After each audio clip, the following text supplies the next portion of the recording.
What's good? Boxless. Again, I still don't know what intro I'm going to do for this one, but today I'm going to be going over the game reviews, or just the games that happened today for March 3rd, 2026.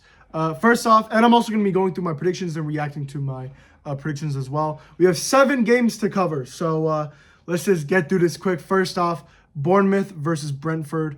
2-0. I predicted 2-0. The actual scoreline was 0-0. I did not think that this was a deserved draw. I think Bournemouth single-handedly dominated the game. Yeah, I don't really know what to say here. Tavernier looked insane. Krupi did miss that sitter at the end, which pissed me the fuck off. I was watching this game as I was also watching the Barcelona game, which we will get to later. So that is 0 points on the board for me. By the way, I should mention the way this, and my phone's almost dead. The way this works is if I get the whoever wins, or if it's a draw right, I get 1 point. So it could be 4-1, or it could be 4-0, or it could be 1-0. If I got the team right, it's a point. If I get the score line difference correct, it's 3 points. So if I guess 2-1 and the real result is 1-0, I get 3 points. I did not get a single one right today, but tomorrow's another day. Thursday's another day. Friday's another day. We have a bunch of other days left. So I got 0 points there, which is fine. Everton Burnley, I don't know what I was thinking. I guessed 4-1 Everton to win the game. It was actually 2-0, so I get 1 point there. Everton just dominated the game single-handedly. Burnley did absolutely nothing. I thought Burnley were going to put up some kind of a fight, especially since, that fight they put against Brentford. I thought their confidence was, getting higher. I actually like the team that Burnley have. I think their team is decent. But no, this was horrible. Everton straight up dominated. It was sad to watch. It really was. They got 2-0, but it could have been easily so much more.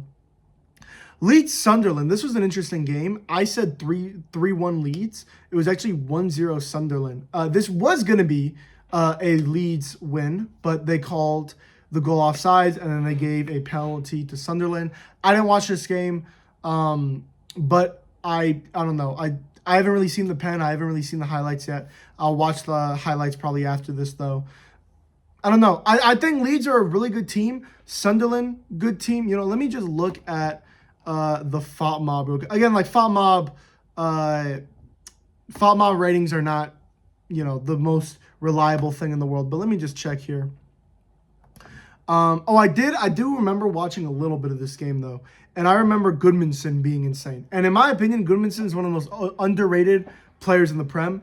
So that's a little positive on my part, because I love Goodmanson for really no reason in particular. Anytime I watch Leeds, I always love Goodmanson. It seems like Stats was insane. I'm just going to click on his profile real quick. 76 touches, 0.17 XG made, 0.41 XG on target. He had 80% accurate passes, 1% shot accuracy, some good touches. Well, actually, it doesn't look like he did that well. He has some good defensive contributions, though. I don't know. I'm not going to worry about it too much. Leeds versus Sunderland, it's not an important game for me. But it does seem like Sunderland did dominate. So I thought Leeds were going to dominate. I feel like Leeds have been on such a high recently that I thought Leeds were going to do it, but apparently Sunderland did better. So whatever. I'm not going to worry about it. Next, we have probably the craziest game of them all. Wolves versus Liverpool. I guessed Liverpool to win 1-0. And honestly, my prediction was looking pretty good. Their performance was astonishingly bad. Actually horrible. Wolves looked like the better team throughout that entire performance. I guess, and it actually was 2-1. Wolves won by an own goal from Joe Gomez. That is it? Yeah, Joe Gomez. Which is so funny because he still hasn't scored a goal for Liverpool yet. And the first goal he scores is an own goal. That's so funny. But yeah, Liverpool were getting dominated. I said it was going to be a Nottingham Forest situation where they win in the 90th, 6th minute.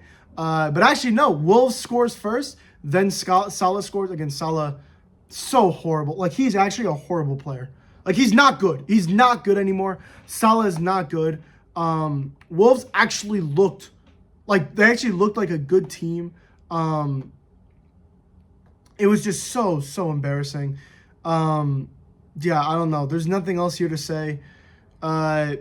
Remember the name Matheus Mane, I guess. Matheus Mane is a really good player at Wolves. I don't know. Wolves just aren't good, and they deserve the win. Or Liverpool aren't good, and they deserve the win. Wolves definitely deserve the win. Next, in the Coppa Italia game, I guessed Inter to win 2-0. I actually have it messed up here. Hold on.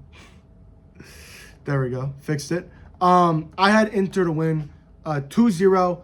It was 0-0. Embarrassing game from Inter. They actually made absolutely nothing. They did nothing. They ran a one-striker system for some reason, and they looked horrible. Like, they didn't look good at all. They just let Como play their game for whatever reason.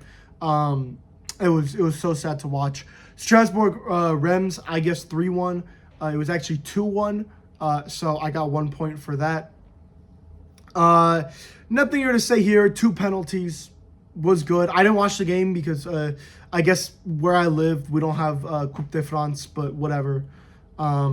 Strasbourg won, so I'm happy. Panicelli still looks like one of the best strikers in what's it called? Liga. He's insane. Team's insane. Barco's insane. Yasin apparently looked really good.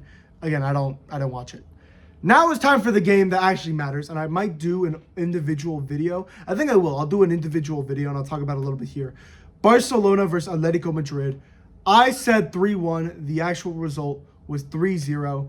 I will say embarrassing game by Atletico Madrid. Horrible game by Atletico Madrid.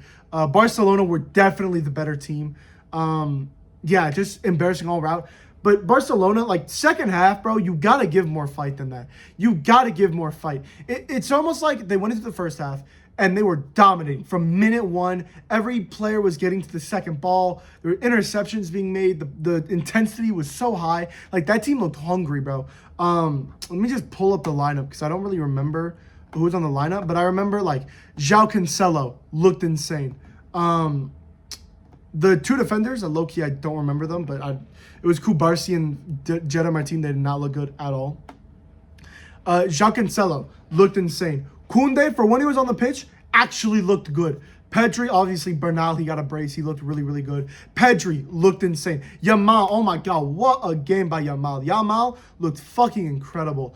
Fermin Lopez looked really good. Rafinha looked okay. I'll say he looked okay. Not his best game. He looked decent. Ferran Torres, horrible game by Ferran Torres. So bad.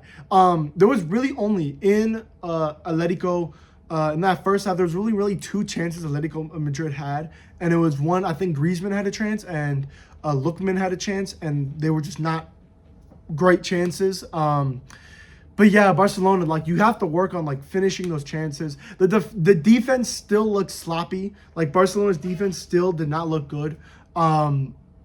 And then that second half came in, and they just looked really poor. Not poor. Like, they obviously looked way better. But there were a lot more chances Atletico Madrid was getting. There was so much less intensity. You could tell the players were fucking exhausted. And you're down 1 goal, and they're, like, playing like that. And then the subs, they're just not good. Like, Balde gets injured, which I honestly sucks for Barcelona. They have both of their main fullbacks are now injured. But, you know, whatever. Who cares, bro? What's his name? Fucking trying to name Araujo. He comes on, does absolutely nothing on the pitch. Dani Olmo comes on. I think Dani Olmo's first touch, literally his first touch on the ball, the first time he has the ball, I think he literally passes it to the defender. I actually hate Dani Olmo. He's so bad. Yeah, Dani Olmo looked horrible. Balde, I think, looked really good. Marcus Rashford looked decent. He didn't really do much. Yeah, that Barcelona team didn't look great. Besides that, Atletico Madrid, they actually looked pretty decent. I think Llorente and Rudiger actually played pretty well. Pubil had some good, he had some really good tackles here or there. Because Barcelona, like, it doesn't show here. It says Pubil had a 5.9. I don't think he played that poorly. It's just Barcelona just had every fucking chance in the book. And then their goalkeeper, who I literally have never heard besides this game. Let me look at him right now. Juan Musso. I'm pretty sure he was Atletico Madrid. Obviously, he plays for Atletico Madrid. He was an Atalanta player, I'm pretty sure. Because I was watching a live stream and they said he was an Atalanta player. Musso, incredible performance. He looked really, really good. Like, that is, like, insane performance from a goalkeeper, especially, like, being a backup goalkeeper and then playing in a game like that and being able to, like, stop some of those shots. He was really, really good. Again, I can't really say much for, like, Koke, Cardoso. I wasn't really paying attention to Atletico Madrid. I was really paying attention to, like, how Barcelona were playing. And honestly, they weren't really doing anything. Lookman played decent. Alvarez played fine. Griezmann played really, really good. Honestly, I'm kind of surprised that, like, Griezmann at that age can play, like, that well, kind of. Like, he can, or he can really, like, take the game by the balls. Because he was easily, I mean, besides maybe their goalkeeper, easily Atletico Madrid's best player. Yeah, I mean, Barcelona, they don't make the comeback. They had, I know I'm going to see some Barcelona fans talking about, oh, this should have been a pen, this should have been a pen. You shouldn't have been in that situation to begin with. Like, you shouldn't have been down 4-0 to begin with. So, like, I don't really care. Even if Barcelona made it back, I'm still saying, like, this is kind of embarrassing to be down to, like, 4-0 from Atletico Madrid, who have been so bad this season. Like, they really, like, they've been honestly fighting with Villarreal more than Real Madrid and Barcelona. Like, but, like, Villarreal had been their competition this year, and Villarreal got 36th or, like, 35th in the Champions League. Like, they were horrible. Yeah, Atletico Madrid has not been good. So it's just embarrassing to get in this situation to begin with. Yeah, but I got 1 point in that. Total for today, I got 3 points out of a 21 total points that I could have got. I mean, I'll just go over it one more time. I had Bournemouth winning. That was wrong. I had Everton winning, which I got right, but I didn't get the scoreline right, so that's 1 point. Leeds versus Sunderland and Wolves versus Liverpool, I both got wrong. The Coppa Italia game, I got wrong. Strasbourg, the Coupe de France game, I got right, which I got 1 point. And then the Copa del Rey, I got 1 point. Yeah, so just overall embarrassment from Liverpool. I mean, it is still embarrassment from Liverpool. Embarrassment from Barcelona, but also from Atletico Madrid, because Atletico Madrid actually looked horrible. They did nothing that game. Like, genuinely nothing. They looked really, really bad. So, yeah, that's going to be the video today. Thank you for watching. Tomorrow I will be back. I might do the individual video for Barcelona, Atletico Madrid, but tomorrow I will be back with the reaction to all the games. So yeah, see you guys tomorrow.